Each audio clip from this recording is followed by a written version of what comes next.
Sup, you beautiful bastards. Welcome back to the Philip DeFranco Show, your daily dive into the news. And we have so much to talk about today. But first, we got to talk about Hurricane Milton and its aftermath. Starting with CNN's Anderson Cooper, who I guess lost a bet. And the water now is really starting to pour over. If you look at the graph, whoa. Okay.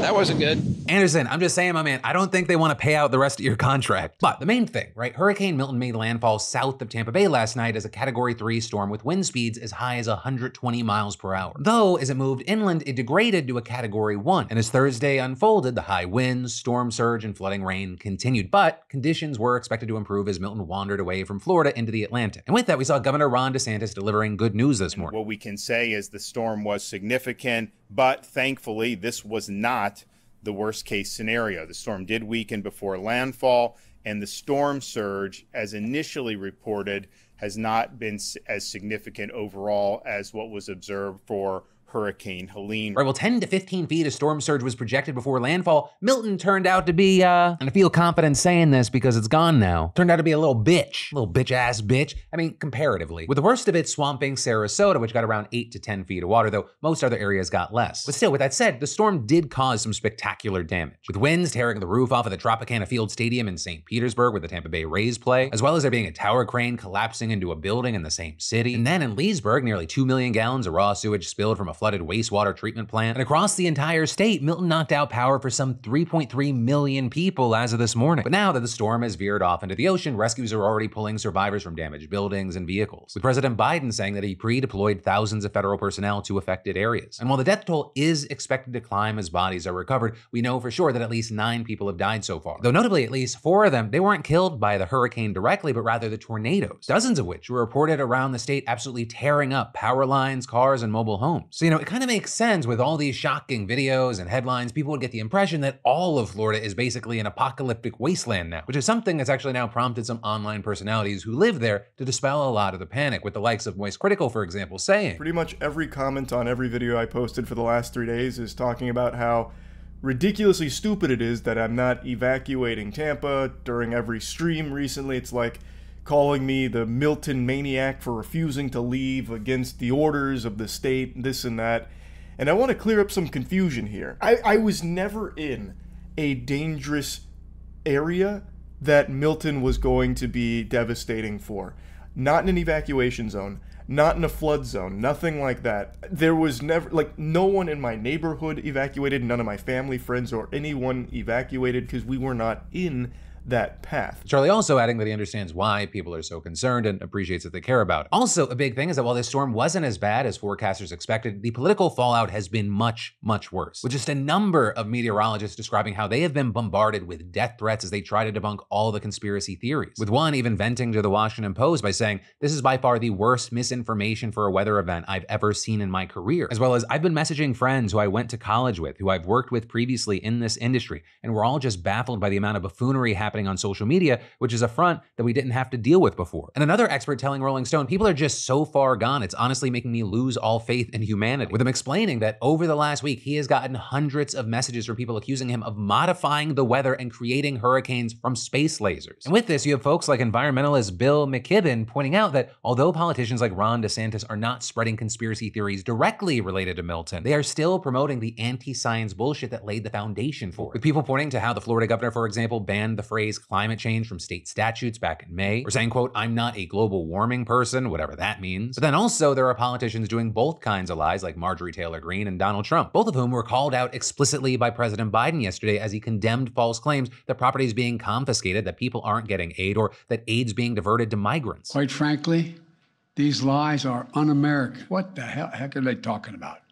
Stop it. It's outrageous. It's just not true. But then, separate from that shit that will either make you furious or make you kind of just have no faith in humanity, there are a lot of people putting aside politics and just trying to help. With, for example, country musicians like Keith Urban, Luke Combs, and Eric Church planning a benefit concert for October 26th to help Helene's victims. You also have country singer Morgan Wallen helping collect supplies at a food drive and donating $500,000 to the American Red Cross for hurricane relief. You got Dolly Parton donating $1 million of her personal funds to a Tennessee nonprofit and adding another $1 million through her businesses. And finally, here Taylor Swift giving $5 million to the nonprofit group Feeding America to help victims of both storms. So with that, while I commend them, for the people that are impacted, right, I mean, we're talking about billions of dollars in damage that these storms have likely caused. So while philanthropy is nice and to be commended, what's really going to make the difference for a lot of people is insurance. And on that, we actually saw Florida officials issuing an emergency rule yesterday evening to protect homeowners against what they called unfair and deceptive acts and post-storm fraud by insurance carriers. And this, after a Washington Post investigation last year found that in the wake of Hurricane Ian, insurers inaccurately reduced people's initial damage estimates by between 45 and 97%.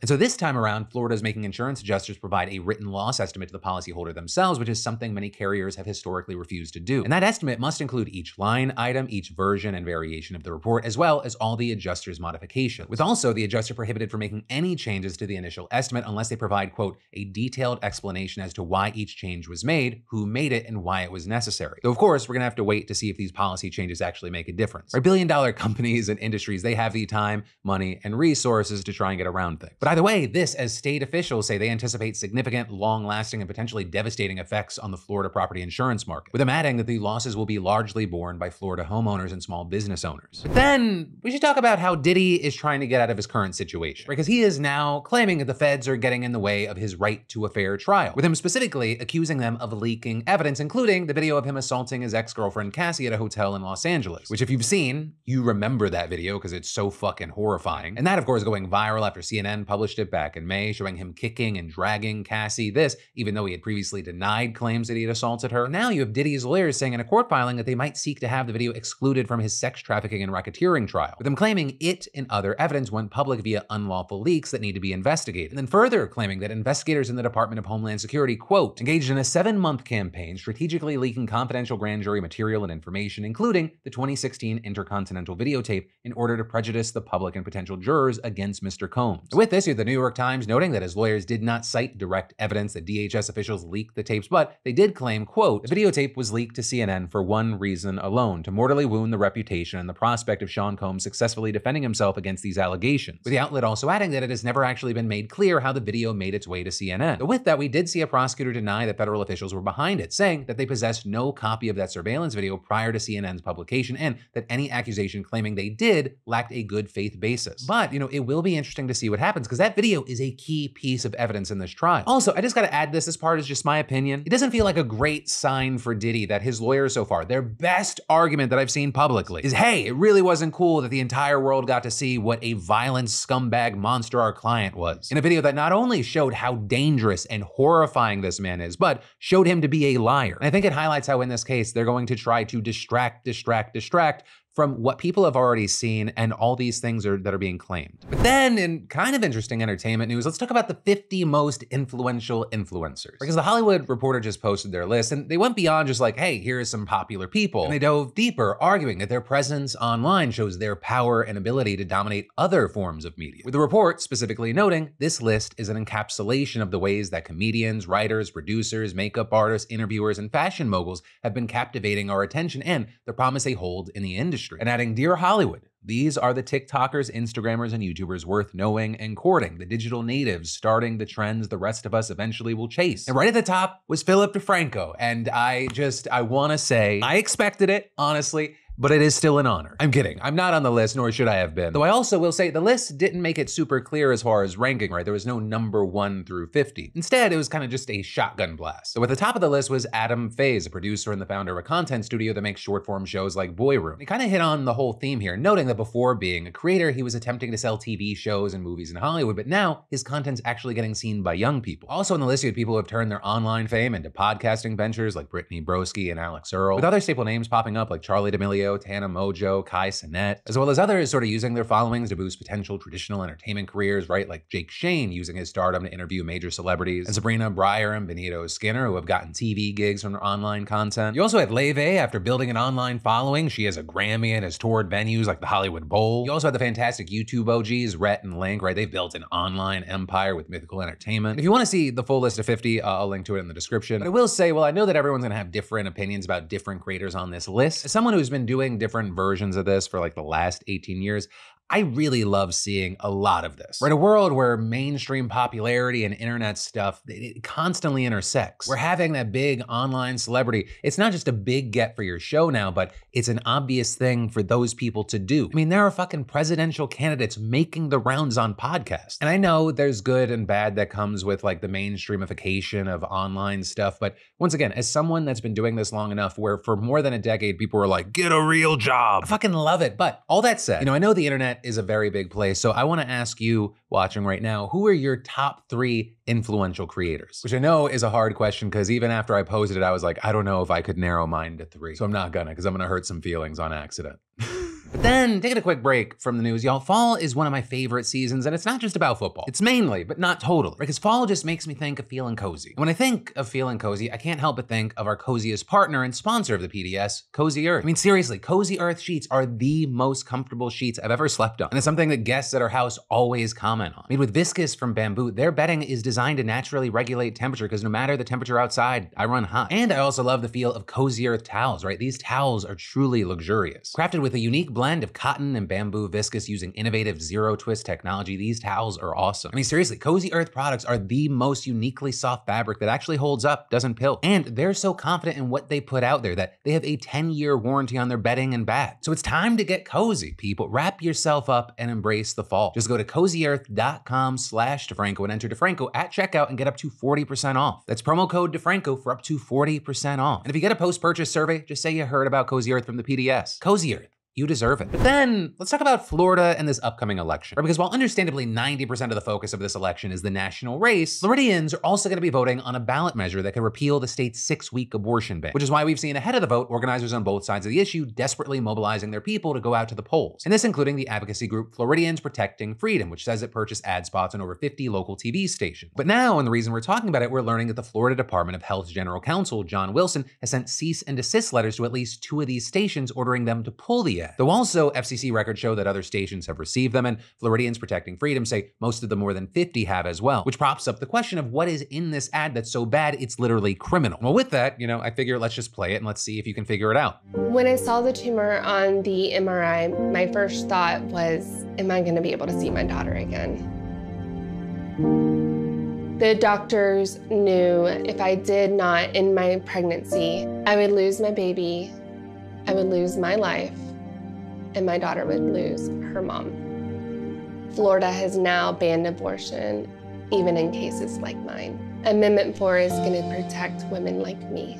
We have to vote yes. Now with that, if you're left thinking, where was it? What is it? You've got folks saying it's pretty much indistinguishable from any other pro-choice political ad that's out there right now. But not according to Wilson, who argues that it violates Florida's sanitary nuisance law, which is a key thing is usually used to charge people for stuff like overflowing septic tanks or unclean slaughterhouses. And then for those of you out there saying, but aren't political ads free speech, Wilson has an answer for that as well, arguing that this one isn't because he said it is false and it is dangerous, with him explaining that women who have, quote, pregnancy complications posing a serious risk of death or substantial and irreversible physical impairment should seek medical treatment in Florida. And adding, if they are led to believe that such treatment is unavailable under Florida law, such women could foreseeably travel out of state to seek emergency medical care from unlicensed providers in Florida, or not seek emergency medical care at all. And so with all that, he told the stations that if they do not pull this ad within 24 hours, they will be open to a second-degree misdemeanor charge, which in Florida carries a sentence of up to 60 days in jail and a $500 fine. But that's almost certainly going to be challenged in court, as FCC Chair Jessica Rosenworcel already condemned the threat, saying the right of broadcasters to speak freely is rooted in the First Amendment. Threats against broadcast stations for airing content that conflicts with the government's views are dangerous and undermine the fundamental principle of free speech. But ultimately, we're gonna have to wait to see, 1, what happens with this legal battle, but also 2, what happens with the vote. Because remember, a big thing with Florida is that for the ballot measure, you need 60% of the vote. A simple majority of just over 50%, that doesn't do anything. But then, in interesting news, we should talk about the Menendez brothers case and how that's tying into the Los Angeles County District Attorney's race, where the brothers are currently serving a life sentence for the murder of their parents in 1989, but many feel that their case was mishandled because both brothers claim that they committed the crime in self-defense because their fathers sexually and physically abused them starting in their childhood. And this case is a lot of renewed attention because, as we talked about recently, there was that new Ryan Murphy series called Monsters, with a lot of the initial energy being backlash, or the Menendez family calling it misleading and a grotesque shaka drama. But the show, along with a newly released documentary, it's given the case a new round of attention, so much so that it led to LA County District Attorney George Gascon saying that he would review the case, with him pointing to new evidence that supports the brothers' claims of sexual abuse and saying, "We have a a moral and ethical obligation to review what is being presented to us. And while he didn't also give an indication as to where he was leaning, there is a possibility for a new sentencing or even a new trial, with the hearing currently set for the end of November. But before they get to that hearing, DA Gascón is up for re-election, and the polls have showed him trailing far behind his challenger, Nathan Hochman. And then actually connecting these two things during a debate this week, Hochman argued that Gascón's choice to look into the case is an attempt to save himself and create a sideshow heading into the election. The timing is incredibly suspicious. Why October 3rd did Mr. Gascón have a press conference to basically announce that he was thinking about the case? Right, with him saying that Gascón could have considered the case earlier when petitions had been filed, but he instead did it recently to distract from negative press that he's received during his campaign. Now, for his part, Gascón noted that the case has been moving for some time, but the news shows about the brothers caused him to receive a massive influx of media requests, so he decided to hold the press conference to address everything at once. It's not that we haven't had this. It's not that this case wasn't on track to be reviewed. We will have a decision shortly. And by the way, the decision will be mine. There are differences of opinion in my office. I'm evaluating both of it, but I will make the final decision. Also now, with all this, you have the Washington Post putting out an op-ed noting that back in the 90s, the Menendez brothers case was wrapped up in a ton of turmoil and political and culture wars, right? And saying that even though it's getting a second look, it feels like it hasn't escaped all the circus, with the piece saying, take the DA's announcement about the Menendez brothers. Seen one way, it's a welcome instance of the legal system working as intended. Prosecutors should consider new evidence. Seen another, it's the latest extraordinary TV moment in a case filled with them and not as distinct from all that came before as we might wish. With it noting Gascón is perhaps in need of a political Hail Mary, and he's just one of many people trying to take advantage of the discourse and claim a little credit for giving the brothers a second chance. Or with Ryan Murphy, for example, certainly feeling that he's owed credit, as he previously told The Hollywood Reporter that despite his show receiving tons of backlash, quote, the Menendez brothers should be sending me flowers. They haven't had so much attention in 30 years. And this also is you have the likes of Kim Kardashian getting tied to this case, last week publishing an op-ed for NBC News where she said that it is time to free both brothers. Writing, I have spent time with Lyle and Eric. They are not monsters. The killings are not excusable, but we should not deny who they are today in their 50s. The trial and punishment these brothers received were more befitting a serial killer than two individuals who endured years of sexual abuse by the very people they loved and trusted. I don't believe that spending their entire natural lives incarcerated was the right punishment for this complex case. But with all that said, I would really love to know your thoughts on this case. And not just on the potential for the case to be reviewed, but on it getting another media circus with it. Right? On this decision feeling so tied to true crime interest and on these sorts of claims that people are kind of using the case for their own purposes, for their own attention. Or are you perhaps, someone who believes that the brothers should be freed as long as it helps them? What does it matter? Yeah, really, any and all thoughts on this? I'd love to hear from you. And then, in some wild news, a man from Afghanistan has now been arrested for allegedly plotting an election day terrorist attack in the name of ISIS, with him also reportedly recruiting his wife's younger brother to help him do it. With the two of them on Monday meeting with some people in rural Oklahoma, purchasing 2 AK-47 assault rifles, 10 magazines, and 500 rounds of ammunition. But those people, they were FBI assets. So they got arrested, and after the arrest, he allegedly confirmed to law enforcement officials that he had planned to target large gatherings of people the day of the presidential election. Well, right now, it's not clear exactly what he had planned. Notably, he allegedly tried to access surveillance cameras in DC and went online to access the White House and Washington Monument webcams. Also, in addition to that, the FBI searched the guy's phone and found that he communicated online with an ISIS recruiter. He also allegedly accessed, viewed, and saved ISIS propaganda, participated in pro-ISIS Telegram groups, and contributed to a charity funneling money to ISIS. And then in addition to that, he was also seen in video reading to 2 children text that describes the rewards a martyr receives in the afterlife, including a crown of jewels, a place in heaven, and a marriage to 72 virgins. And as far as what's going to happen to this guy, he's now charged with conspiring and attempting to provide material support to the Islamic State, which carries a maximum prison sentence of 20 years. He's also been charged for receiving a firearm to be used to commit a felony or a federal crime of terrorism, which carries a maximum prison sentence of 15 years. And the brother-in-law, he's a minor, so it's unclear what charges he'll face. And of course, in addition to this getting attention because of just how scary it is, this is getting a lot of attention because of the fact that the guy was an immigrant from Afghanistan, which, to speak on that, the man reportedly entered the US legally in 2021, about a month after the American military completed its chaotic withdrawal from Afghanistan. And with that, as of recording, it hasn't yet been revealed whether they were radicalized before or after arriving in the US. But with this, you have people like Donald Trump Jr. jumping on this, saying, orders are Kamala Harris literally imported a terrorist from Afghanistan into our country. Enough is enough. And then Speaker Mike Johnson, for example, claiming Afghans arrived here with little to no vetting and saying, whether it's their open border policies or failed foreign policy, this administration continues to risk American lives by allowing terrorists, murderers, rapists, and other violent criminals into our homeland.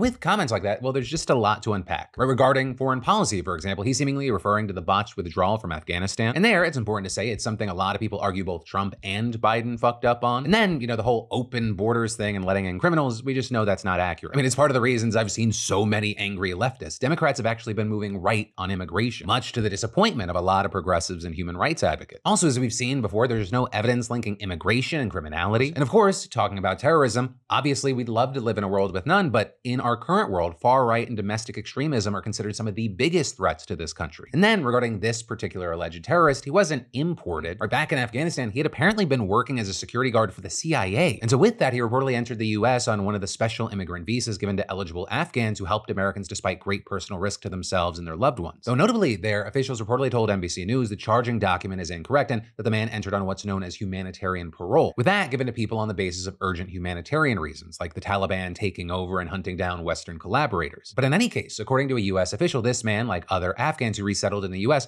would have gone through a robust security screening in other countries before coming here. And so to be sure, like that is a very, very key takeaway here, and some have expressed real concern that that process was flawed. With a report by the Inspector General of the Department of Homeland Security, for example, saying that the authorities did not always have critical data to properly screen, vet, or inspect the evacuees at points of entry. Of course, with that, DHS has pushed back on that, saying the Inspector General's report didn't reflect the, quote, interagency and multi-layered vetting process that started overseas, continued at points of entry, and kept going even after evacuees were in the country. And so I understand, given how close we are to the election, that everyone's trying to score points, make everything political, but the big thing here is that there are real conversations that we can have, and we should have them. But it is not as simple as trying to point a finger at Kamala, Biden, or Trump. And anyone that's doing just one of those things, they're playing politics. They're not talking about actual solutions. Then, traveling abroad is incredible, but the costs add up quickly. You know that text that you get after landing offering an international data plan from your carrier? They're $10 a day and they throttle your data after 2 gigabytes. So you're stuck with 3G or even 2G speeds, which mean I burned through 2 gigabytes just scrolling socials before stepping off the plane. But thanks to our sponsor, Saley, I found a much better solution. Right now, I can enjoy plenty of high-speed data while traveling abroad. No more hunting for a local SIM card at the airport or messing with needles to swap it out. With Saley, you can set up your plan right through the app before you leave home. And, huge for me, it will not add to your travel stress. It only takes a few seconds to get started. And Saley provides internet for all your devices with tethering, so you can skip the risky hotel Wi-Fi. And with affordable plans in over 160 countries and 8 regions, Saley works almost anywhere you travel. Plus, it's compatible with dual SIM devices, and they offer refunds if your phone isn't eSIM friendly. Also, did I mention their 24/7 customer support? So just download the Saley app and use code Phil at checkout for 15% off. You can scan the code on screen to get started today. And again, use the QR code on screen now and apply code Phil at checkout for 15% off. But then let's talk about how Elon Musk has basically been building a secret AI lair in Memphis. 1, talk about a Mad Lib headline, and 2,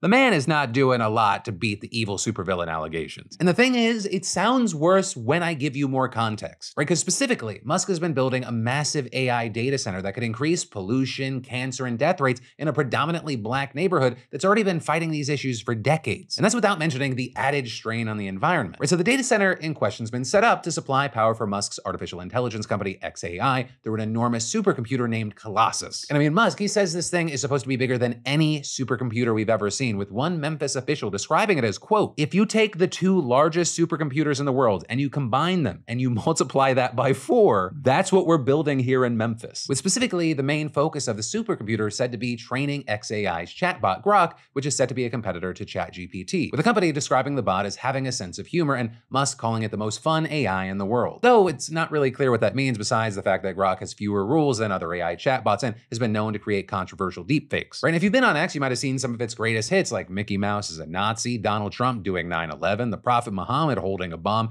and Taylor Swift, Kamala Harris, and AOC in lingerie. But to the point here, Musk has been moving at lightning speed to get the facility up and running. But that rapid development has also been totally shrouded in secrecy. Right? The initial deal to build the facility in Memphis was negotiated under NDA back in March. After just a few days of talks between Musk's team, the city's utility, Memphis Light, Gas, and Water, and the city's local chamber of commerce. And while the construction began immediately after that, the plan wasn't officially made public until months later during a press conference in June. And as it turns out, it wasn't just the residents of Memphis who were hearing about the facility for the first time, but in fact, you had key community leaders and even members of the city council saying they were only informed just hours before the presser. And so unsurprisingly, that caused a major uproar from the community and local lawmakers who condemned the total lack of transparency, with them slamming Musk and the others for fast-tracking this project without even getting any input from the people of Memphis and the politicians who represent them. Multiple city council members also accusing the powers that be of sidelining them in the decision-making process, allowing the project to go forward with little government oversight. That's something that we've seen state-level officials arguing, with State Representative Justin J. Pearson, whose district includes the area where xAI is located, saying, this is a terrible idea for Memphis. MLGW's CEO is not elected, and neither is anybody in the Chamber of Commerce last time I checked. It'd be really wonderful if people who are unelected did start to talk to people who are elected to represent the communities that they're seeking to do business in,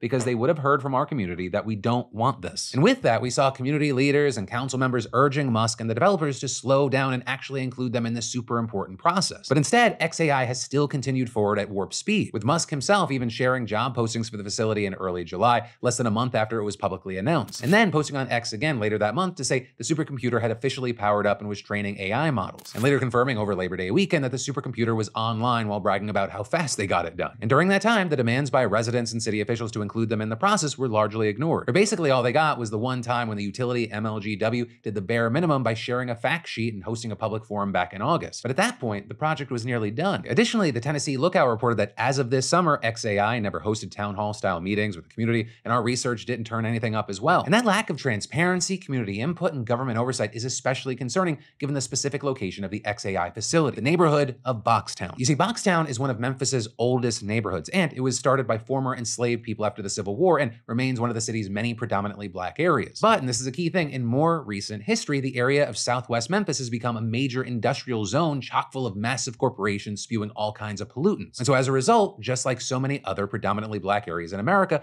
Boxtown has long struggled with high levels of pollution, which experts say have directly contributed to poor health outcomes. I mean, for example, studies have found that southern Memphis's cancer rate is 4 times higher than the national average. And also, the life expectancy is a full decade shorter than in other parts of the city, with the area also having elevated asthma levels. I mean, the American Lung Association gave it an F grade for air quality. And it's not uncommon for the county health department to issue alerts when ozone levels exceed federal standards unsafe for certain groups. And all this is now many experts, officials, and residents are concerned that the xAI facility is just going to make things worse. Right? And these AI data centers, they require tons of energy, and because about 60% of electricity in the US comes from fossil fuels, they are major emitters. In fact, a Morgan Stanley report estimated that data centers will emit 3 times more CO2 by the end of this decade than if generative AI hadn't been developed. And if Musk's claims are true that Colossus is the world's largest supercomputer, this facility could require a potentially historic amount of energy. So you have experts worrying that the supercomputer's high demand for energy will make it a major emitter that will just increase the pollution burden in an already overpolluted area. With some also noting that this is especially worrisome given the fact that this project has just plowed ahead with little government oversight. And I mean, already we have seen those exact fears coming to fruition. Right? Just weeks after the supercomputer powered up, xAI was accused of making pollution in the area worse by illegally running gas turbines to power the company without a permit, with those missing permits later being confirmed by the EPA, which vowed to investigate the matter. And the lack of the permits is super significant because they mandate air quality testing, and they're necessary to determine essential benchmarks like the concentration of emissions and efficiency requirements for engines. But without the permits, xAI has just been pumping tons of harmful nitrogen oxide into the air, which can cause serious irritation to people's respiratory systems and other major health problems. And I mean literal tons. One environmental group estimated that the turbines have the capacity to emit around 130 tons of nitrogen oxides annually, which would actually make them the 9th largest source of the pollutants in the county. And NPR reporting that xAI's ability to totally flaunt environmental rules is a direct result of the fact that this project was so rushed and kept secret for so long. And that is especially alarming because these unpermitted turbines aren't the only major environmental concern with this facility. Like, for example, it typically takes years before data centers this size can get on the grid because utilities need to make sure that they won't strain resources for residents and other customers. And that should be a big concern for xAI because its size is unprecedented. And Musk himself has said that it will require 150 megawatts of electricity, enough to power 100,000 homes each year. And while MLGW has said it will only provide 50 megawatts, xAI has requested the extra 100, and the utility told NPR that it is still reviewing the company's energy needs. So as a result, you have many worrying that Memphis's utilities can't handle such a big consumer, especially because this grid has already been under strain recently, resulting in rolling blackouts and residents being asked to reduce power usage. And in addition to all that, data centers use enormous amounts of water to cool their servers. And xAI predicts that it will need 1 million gallons of water a day, about 3% the total capacity of the local well field, which also provides water to residents. And while that may be a fraction of the total supply, it is a huge amount for a single consumer, and many experts say that it will put stress on the well field, especially because Memphis's century-old water infrastructure has failed several winters in a row. I mean, residents have been getting put on boil advisories, being told to conserve water, and the water sources already experience contamination from arsenic and other dangerous chemicals that have leached in from decades of industry pollution in the area, which is why experts say that heavy water usage by xAI could exacerbate the problem. And for many residents, these concerns are only heightened by the fact that Musk and his companies already have a sketchy record when it comes to environmental concerns. Right? I mean, for example, SpaceX has been fined numerous times in Texas for allegedly discharging industrial wastewater without a permit. His underground tunneling business, Boring Co., is also fined by the state for disposing of industrial stormwater without a permit. And California has cited Tesla for 33 different air quality violations. Now, with all that, MLGW has repeatedly insisted that the the XAI facility won't impact the grid or water availability, in large part because the company has vowed to invest in infrastructure that will accommodate the energy needs, with that including a gray water plant that'll use treated wastewater instead of drinking water for cooling, as well as a 150 megawatt substation and large-scale batteries for electricity storage. And because XAI has said that they will pay for all that, local officials who support the project argue that it will bring positive economic development to the area while also creating new jobs. But it's also unclear right now if those new infrastructure promises have been made in writing, with earlier this summer Forbes reporting that they were just verbal agreements and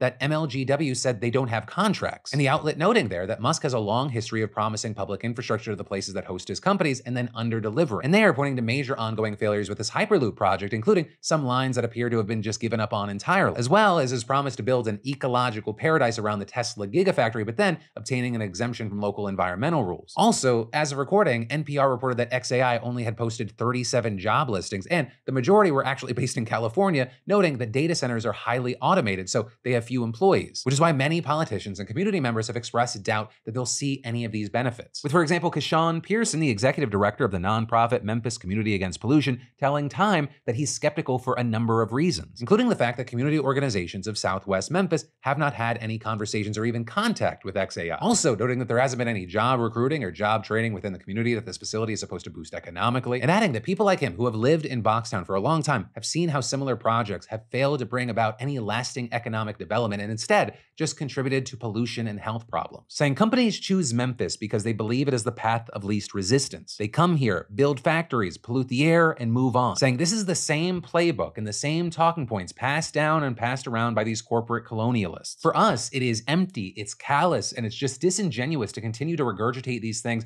without actually having plans of implementation or inclusion. But also, I mean, this could go a lot further than Memphis, because as Time notes, given how huge this project is, it will serve as a test for whether the AI data center boom is actually going to help improve local economies or just continue to harm already disadvantaged communities as they've done time and time again. So for now, we'll have to wait to see. We'll have our eyes on this, but I'd love to know your thoughts, especially if you're someone that is local. But that's the end of today's show. Thank you so much for watching. For more news that YouTube thinks you're interested in, you can click or tap right here. Also, if you want to get a fantastic deal on one of the best shirts you'll ever wear in your entire life, you can click right here, get something over at beautifulbastard.com. It also helps support the show. Thanks again. I love yo faces, and I'll see you right back here on Monday.